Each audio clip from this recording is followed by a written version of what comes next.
जय जोहार, नमस्कार। छत्तीसगढ़िया चैनल देख रहे हैं आप। छत्तीसगढ़ की तमाम सभी बड़ी महत्वपूर्ण काम की खबरों की शुरुआत करते हैं आज की पहली बड़ी खबर के साथ। भारतीय जनता पार्टी आज प्रदेश भर में शराब घोटाले को लेकर के महाधरना प्रदर्शन छत्तीसगढ़ में करने जा रही है। राजधानी रायपुर में पत्रकारों से चर्चा करते हुए पार्टी के प्रदेश अध्यक्ष अरुण साव ने ये जानकारी दी। उन्होंने पत्रकार को देते हुए जवाब में कहा कि जिस तरह से छत्तीसगढ़ में शराब के मामले को लेकर के घोटाले उजागर हो रहे हैं तो ईडी की कार्यवाही तो होनी ही थी। भारतीय जनता पार्टी के प्रदेश अध्यक्ष अरुण साव ने कांग्रेस के ऊपर आरोप लगाया कि वर्तमान सरकार शराबबंदी का वादा लेकर के चुनाव में उतरी थी, लेकिन आम जनता को ही करोड़ों रुपए का चूना लगा रही है। जहां एक ओर छत्तीसगढ़ 2000 करोड़ रुपए के शराब घोटाले को लेकर शर्मसार हो गया है, तो वहीं इस मामले में मुख्यमंत्री भूपेश बघेल ने आरोप लगाया है कि ईडी के माध्यम से राज्य सरकार को बदनाम करने की साजिश की जा रही है। उन्होंने कहा कि जैसे जैसे चुनाव आएगा वहाँ ईडी और आईटी छत्तीसगढ़ में रहकर नए नए षड्यंत्र करेंगे। तो वहीं इस मुद्दे को लेकर के भाजपा के महिला मोर्चा ने मुख्यमंत्री भूपेश बघेल से इस्तीफे की मांग करते हुए संभाग स्तर पर प्रदर्शन किया।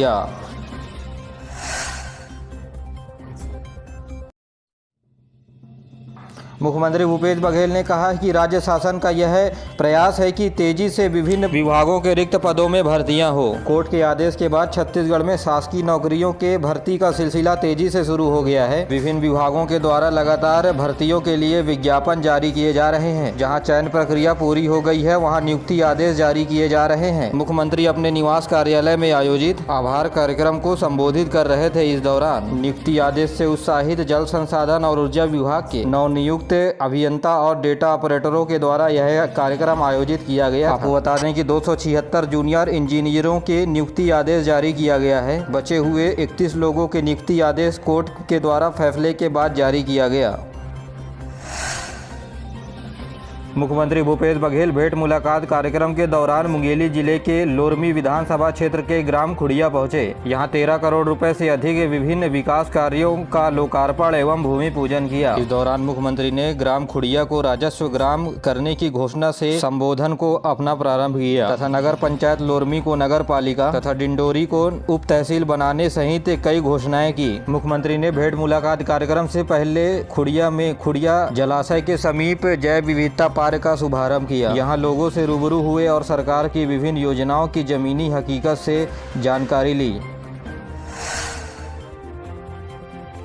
छत्तीसगढ़ में एक बार फिर माओवादी और पुलिस के बीच मुठभेड़ हुई है। सुकमा जिले में हुई इस मुठभेड़ में 2 इनामी माओवादी मारे गए हैं। सुकमा के पुलिस अध्यक्ष सुनील शर्मा ने पत्रकारों को बताया कि सुरक्षा बलों को सूचना मिली थी। कोलापल्ली एसओएस कमांडर 8 लाख रुपए का इनामी नक्सली मरकम किर्रा अपने कुछ साथियों के साथ देशपुरा के जंगल में मौजूद है। इसके बाद सीआरपीएफ, कोबरा बटालियन तथा डीआरजी के जवान अलग अलग जगहों से दंतेश के जंगल में सर्चिंग के लिए निकले। उसी दौरान एक मुठभेड़ हुई और एक महिला नक्सली के ऊपर 1 लाख रुपए का इनाम घोषित था। रायपुर रेल मंडल में मेघा ब्लॉक की वजह से यात्री लगातार परेशान हो रहे हैं। पिछले 5 दिनों से उरकुरा रेलवे स्टेशन पर यात्री परेशान हो रहे हैं। दूसरी ओर रेलवे प्रशासन यार्ड के विस्तारीकरण के बाद यात्रियों को होने वाले लाभ के बारे में बता रहे हैं। इससे लोगों में एक नई उम्मीद जग रही है। इससे रेलवे के कार्यों और क्षमताओं में वृद्धि होगी। यात्रियों को रेलवे ने उम्मीद दी है। कहा है रायपुर रेलवे स्टेशन के प्लेटफॉर्म नंबर 7 तैयार होते ही सुविधाएं मिलेंगी।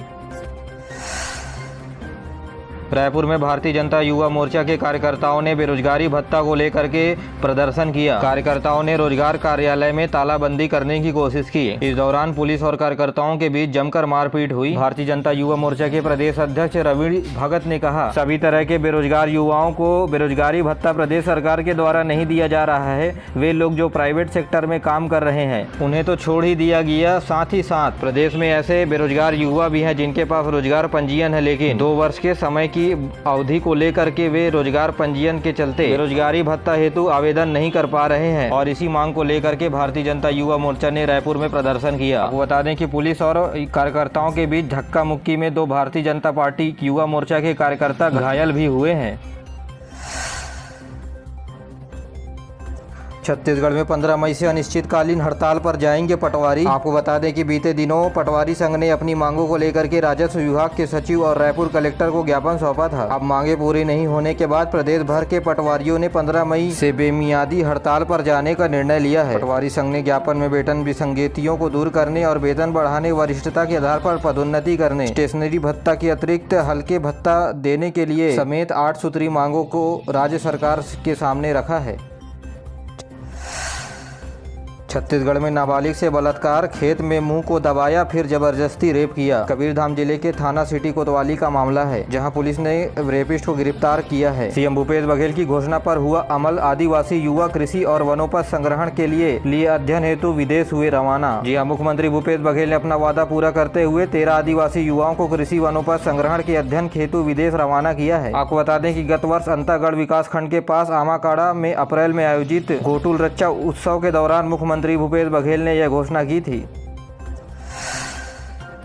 शिक्षक भर्ती में व्यायाम शिक्षक के पद नहीं होने से बीपीएड योग्यताधारी हुए नाराज। कहा, खेल शिक्षक के बगैर खिलाड़ी कैसे लाएंगे मेडल। शिक्षक भर्ती में व्यायाम शिक्षक के पद नहीं होने से बीपीएड योग्यताधारी ने अपनी नाराजगी जताई है। संघ के पदाधिकारियों ने कहा, खेल शिक्षक के बगैर खिलाड़ी कैसे मेडल लाएंगे। 15 अगस्त को 14 से 40 खेल शिक्षकों की नियुक्ति का ऐलान किया था। लगभग प्रदेश में 20,000 से ज्यादा बीपीएड प्रशिक्षित बेरोजगार नौकरी के इंतजार कर रहे हैं, लेकिन शिक्षक भर्ती में व्यायाम के शिक्षक के पद नहीं निकले हैं। इसके बाद छत्तीसगढ़ में प्रशिक्षित डीएड बीएड संघ के बैनर तले उच्च शिक्षा मंत्री विभाग संचालक को ज्ञापन सौंपा। उन्होंने कहा, व्यायाम शिक्षकों के सैकड़ों पद खाली हैं, उन्हें 12,489 पद में व्यायाम शिक्षकों के पद भी शामिल किए जाएं।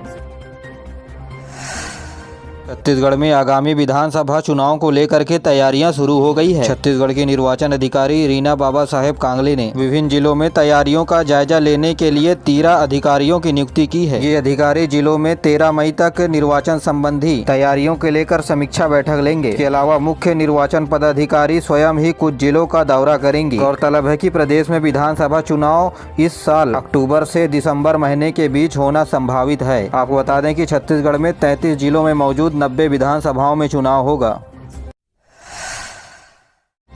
प्रदेश के रूरल इंडस्ट्रियल पार्क को वाईफाई सुविधा से लैस किया जाएगा, ताकि यह पार्क सक्रिय औद्योगिक केंद्र के रूप में विकसित हो सके। मुख्यमंत्री भूपेश बघेल ने रायपुर में आयोजित बैठक के दौरान गोठानों में बनाए जा रहे रूरल इंडस्ट्रियल पार्क प्रदेश में हुए आर्थिक सामाजिक सर्वेक्षण की समीक्षा बैठक की। मुख्यमंत्री ने कहा कि प्रदेश के प्रत्येक विकास खंड में कम से कम गोबर पेंट की 1 यूनिट लगाने की दिशा में तत्काल काम करें। उन्होंने रीपा में उत्पादित सामग्रियों को संस्थागत तरीके से बेचने हेतु प्रबंध आयोजन करने के निर्देश दिए हैं। बैठक में अधिकारियों ने बताया कि सामाजिक आर्थिक सर्वेक्षण का काम 1 से 30 अप्रैल के बीच किया गया। इसके बाद ग्राम सभा का आयोजन कर गाँव में विशेष दावा आपत्ति लिया जाएगा। तो 18 से 25 तारीख के बीच प्रकरणों का दोबारा ग्राम सभा के माध्यम से अनुमोदन किया जाएगा।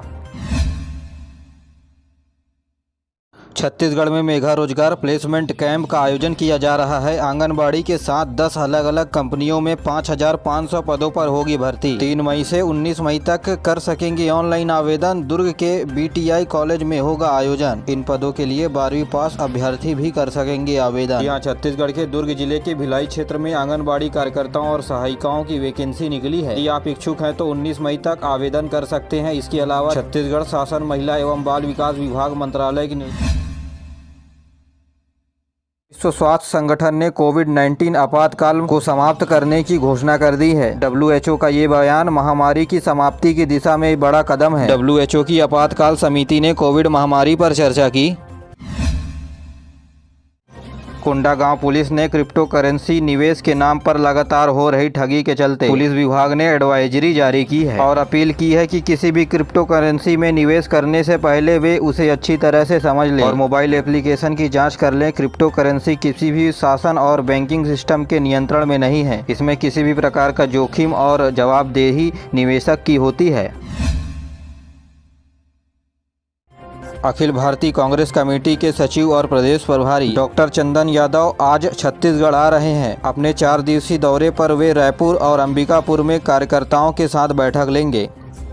राजधानी रायपुर में सड़क दुर्घटनाओं के दौरान हो रही मौतों को देख करके पुलिस यातायात विभाग ने राजधानी रायपुर के दिशा कॉलेज में यातायात जागरूकता कार्यक्रम का आयोजन किया। इस दौरान विद्यार्थियों को यातायात नियमों की जानकारी दी गई। साथ ही 2 पहिया वाहन चलाते समय हेलमेट और 4 पहिया वाहन चलाते समय सीट बेल्ट लगाने की समझाइश दी गई। सड़क सुरक्षा के अध्यक्ष संजय शर्मा ने बताया, छत्तीसगढ़ में पिछले साल 13,800 से अधिक सड़क दुर्घटनाओं में 5,000 से अधिक लोगों की मौत हो गई, तो वहीं 11,695 लोग घायल भी हुए हैं। उन्होंने विद्यार्थियों से कहा कि सड़क दुर्घटना में होने वाली जन धन की हानि को रोकने के लिए यातायात नियमों का पालन बेहद जरूरी है। छत्तीसगढ़ में विधानसभा चुनाव से पहले छत्तीसगढ़ जनता कांग्रेस जोगी को बड़ा झटका लगा है। बिलासपुर में महिला और युवा विंग के सचिव एवं पदाधिकारियों ने, इसके अलावा करीब 400 कार्यकर्ताओं ने पार्टी छोड़ दी है। प्रदेश सचिव करण माधुकर ने कहा है कि इसका प्रमुख कारण पार्टी के प्रदेश अध्यक्ष अमित जोगी की निष्क्रियता है एवं शून्य रणनीतिकरण और नेतृत्व का अभाव बताया जा रहा है।